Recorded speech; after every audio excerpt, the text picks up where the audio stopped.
श्री गुरु ब्रह्मा महिमालेक शरण। श्री गुरु ब्रह्मा महिमालेक शरण। श्री गुरु ब्रह्मा महिमालेक शरण। गुरु कृपा यूट्यूब चैनल तरफरु आपण मानकु स्वागत जनाई आरंभ करने को जाउछि 2025 मसीहा सेप्टेम्बर मासरे मासिक राशिफल।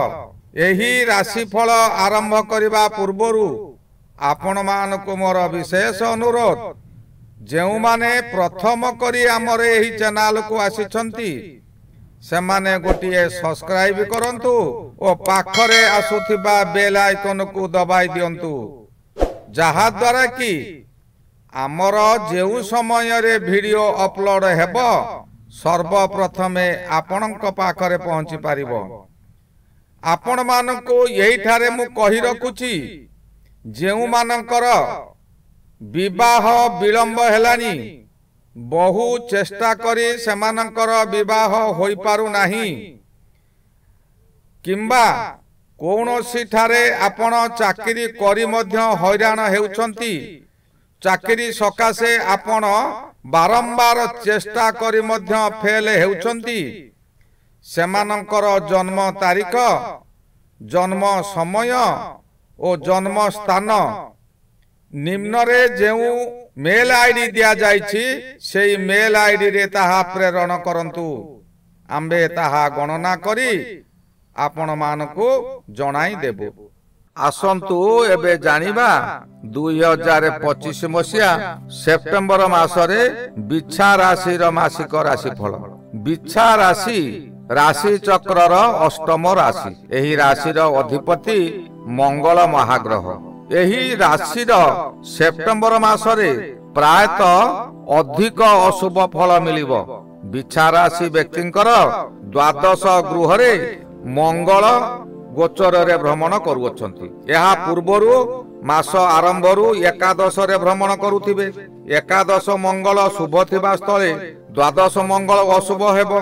एकादश मंगल आपनकु जो कष्टप्रद हुए बा हेउथिला ताहाकु खंडन करूची। एही गृहरु निजर सफलता मध्य मिले। विशेष कथा हैला पंचम स्थानर एकादश स्थान हेउची सप्तम स्थान। एही समय भूमिपुत्र मंगल रही आपनकु भूमि जानवाहन क्रय करिबा किंबा आरोहण करिबा सुजोग देबो। जौन सुखरे आपण खुशी रहिबे। विभिन्न दिगरु अर्थ लाभ हेबो। आपनकु एही समय नूतन कर्म मिली पारे किंबा कर्म रे उच्च स्थान मिली पारे। जेउ मानकर विवाह बहु विलंब हेलानी सेमाने जन्म कोष्ठी रे थिबा मांगलिक दोष अछि कि नाही देखिबा को हेबो। जदि मांगलिक दोष अछि तेबे से मांगलिक दोषर प्रतिकार कले बा मंगलर दान धर्म कले विवाह निश्चिंत होई जिवो। मासर 13 तारिख ठारू एही मंगल ग्रह द्वादश को भ्रमण करिवे। द्वादश रे मंगल थिबा समय रे आपण को बहु अशुभ फल देबो। अजथारे जेउठारे कली न थिबो सेइटारे ही कली सृष्टि कराइबो। एपरि परिस्थिति आसीबो आपण बाध्य होई बहु व्यय करिबा को बाध्य हेबे। मुंड बुलाइबो, राति रे अनिद्रा रहिबे, शरीर मध्य गरम रहिबो। एही समय रे आपण को ज्वर रोग होई पारे। रास्ता रे किंबा निज गृह रे आपणकर दुर्घटना घटी पारे। ताहा मानसिक दुर्घटना होई पारे किंबा शारीरिक दुर्घटना होई पारे, जहा द्वारा कि आपणकर मुंड को अधिक गरम करि देबो। एपरि समय आसीबो आपण बहु कष्ट रे दूर स्थान को यात्रा करिवे। एही दूर स्थान को यात्रा करी मध्य आपण त्राही पाई पारिबे नाही, कारण चतुर्थ स्थान रे आपणकर राहु भ्रमण करूअछंती। चतुर्थ स्थान रे जेउ समय रे राहु भ्रमण करूथांती से समय रे आपण को विपद रे पकाई दियंती। यही समय रे समस्त दिगरु सुख नष्ट करि देई कष्ट दियंती। परिवार मध्य रे मातृस्थानीय माने आपण को प्रत्येक कार्य रे बाधा देबे। आपण एही समय रे अजथारे बहु स्थान बुलाबुली करी बहु अर्थ व्यय करी नयांत होई पड़िबे। आपण जेउठा को जानतु सेटारे आपण शांति पाई परिबे नाही। चतुर्थ गृह हैला सुख गृह, एणु सुख रे प्रबल बाधा आसीबो। यही गृह मध्य वाहन गृह, एणु जान वाहन प्रति सतर्क रुहंतु। जान वाहन निजे किणंतु नाही, किंबा यही समय जान वाहन रे दूर स्थान को यात्रा करबा समय सतर्कता अवलंबन करंतु।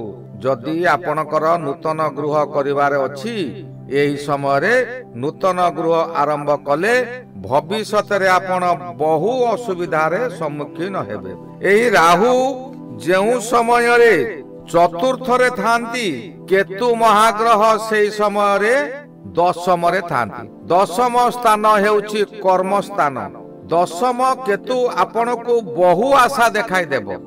आपण को जदि कौनसी व्यक्ति भल भल कथाटिए कहती, आपण तांको कथा को विश्वास करिवे नाही कि कर्णपात करिवे नाही। आपण निज इच्छा रे कार्य करिवे, कारण आपण मन रे भाबुथिबे जे एई कार्यटी कले मते भल मिलिबो बा किछि अर्थ मिलिबो, किंतु से कार्य रे अर्थ न मिलिबा सकाशे जो व्यक्ति कहबे से व्यक्ति को आपण शत्रु भाबिबे। आपण एपरि हेबे जे से कार्य रे आपण पसि जाई आपण जेपरि भरा नदी रे आपण पहरला भली लागिबो। से समय रे कोनोसी आ उपाय नथिबो। भासी जाउथिबा लोक जेपरि कुटा खंडे पाइले जाबुड़ी धरी पकाए, सेही परि आपण को से समय रे जे जहा कहबो आपण आशा रखी तांको कथारे परिचालित हेबे, किंतु से आशा निराशा हेबो। पूर्वरु करिथिबा कर्म ओ निज हाथरु मध्य चली जाई पारे। पूर्वरु आपण जो कर्म करुथिले से कर्म मध्य आपण को हाथरु चली जाई पारे। एही समय केवल निज कर्म करिवार फलटा मिलिबो। आपणकर शरीर मांदा रहइबो, धीरे धीरे आपण दुर्बल होई पड़िबे। बहु शत्रु माने आपण को देखी परिहास करिवे। एही समय रे शनि महाग्रह पंचम रे अछंती। पंचम स्थान होची ज्ञान स्थान और उदर स्थान। पंचम रे शनि जेउ समय रे भ्रमण करुथांती, से समय रे हाथे मापी चाखंडे चलिबा उचित। आपणकर कर्म हानि हेबा किछि असंभव नुहे। एपरी परिस्थिति आसीबो, आपण अर्थ करज करिबा को बाध्य हेबे, तथापि आपणकर दुख मोचन हेबो नाही। संतान मानकर शरीर पीड़ा हेबो। यही समय रे संतान कष्ट आपण को बहुत बाधिबो। निजर खाइबा उपरे ध्यान देई न पारिबारु पेटरे वायु जन्म होई बहुत जंत्रणा देबो। एही समय रे प्रायतः रक्तहीनता रोग अधिक देखा जाए। ताहा उच्च रक्तचाप हेउ किंबा निम्न रक्तचाप हेउ। एही समय रे आपण निज शक्ति अनुसार छोट छोट पिला मान को किछि खाइबा को दियंतु, जहा द्वारा कि आपणकर किछिटा शुभ फल मिलिबो, अशुभ फल कटि जिवो। बृहस्पति महाग्रह एही समय रे अष्टम रे भ्रमण करूछंती।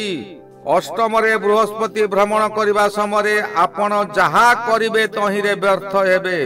कार्य होई न परिबारु अपवाद पाइबा सुनिश्चित।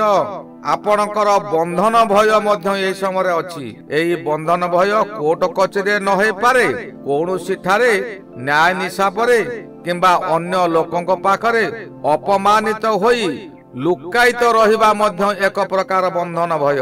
कोर्ट कचेरी बंधन होई पारे, एपरि मध्य होई पारे। सेथि प्रति सतर्क रुहंतु। काहारी सहित उच्च वाचरे कथा करंतु नाही। काहारी सहित जुक्ति तर्क करंतु नाही। कलह स्थानरु दूरे रुहंतु। घरे बाहरे सबु स्थान रे आपणकर शत्रु उपजिबे। कर्मस्थली रे निज तलिया कर्मचारी माने आपणक व्यवसाय रे क्षति करि चालिबे। आपणकर शरीर रे प्राणघातक पीड़ा भोगिबे। कोनोसी ठारू आपण दुख खबर पाई अधिक व्यथित होई जिबे। बुध महाग्रह एही समय रे आपणकर दशम रे भ्रमण करूछंती। दशम बुध मध्य अशुभ। दशम बुध आपणकर कर्म रे उन्नति आछिबो। पूर्वरु स्वास्थ्य खराब थिला बा अन्य ग्रहंक दोषरु जहा आपणकर स्वास्थ्य खराब अछि, बुध ताहाकु मैनेज करिवो। किंतु आपण सत बाटरे थिबा दरकार। आपण उच्चरे काहारी सहित कथाबार्ता करिवे नाही तेबे आपणकर बुध किछिटा साहाय्य करि पारिबो। तथापि बुध जेहेतु अन्य 3 गोटी ग्रह सहित रहिचंती से तांकर निजस्व फल संपूर्ण दे पारिबे नाही, अन्य ग्रहर फल देबे। बुध ज्ञानी ग्रह, यह ज्ञानी ग्रह होइतिबारु आपणकर ज्ञान रे अभिवृद्धि हेबो। शरीर सुस्थ थिबा समय रे जेउ कार्य रे आपण हाथ देबे तहिरे सफलता मिलिबो। नूतन बंधु एई समय मिली पारंती। बंधु किपरि मिलिबो ना पुत्र कन्यांकर विवाह करी नूतन बंधु सृष्टि करिवे। कर्म क्षेत्र रे आपणकर पदोन्नति हेबार आशा अछि। विशेष करी दशम बुध शुभ फल देइथांती। हस खुशी रे समय बीती थाए। मासर 17 तारिख ठारू रवि महाग्रह एकादश को जिबे। एकादश रे रवि थिबा समय रे किछिटा शुभ फल मिलिबो। रवि जेउ समय रे एकादश रे भ्रमण करुथांती से समय रे आपण को अधिक शुभ फल दियंती। एकादश रवि रे आपण जहा चाहिबे ताहा बहु दिनरु जेउ काम को अपेक्षा करथिले ताहा एई समय रे करि पारिबे। बुध 24 तारिख ठारू एकादश को जिबे। एकादश रे बुध मध्य शुभ फल किछि परिमाण रे देबे। चलित मासटी शुभ और अशुभ उभय रे बीतिबो। आपण जहा की करंतु जहा भी करंतु परम ब्रह्म को ऊपर भरोसा रखंतु। ग्रह माने परम ब्रह्म को द्वारा परिचालित। परम ब्रह्म को ऊपर विश्वास और तांकर सेवा कले दैनिक प्रातः स्नान करी परम ब्रह्म शरण दर्शन कले आपणकर निश्चिंत उन्नति हेबो। एही गला 2025 मसीहा सेप्टेम्बर मासरे बिछा राशि मासिक राशिफल। श्री गुरु ब्रह्म महिमा अलेख शरण। श्री गुरु ब्रह्म महिमा अलेख शरण शरण।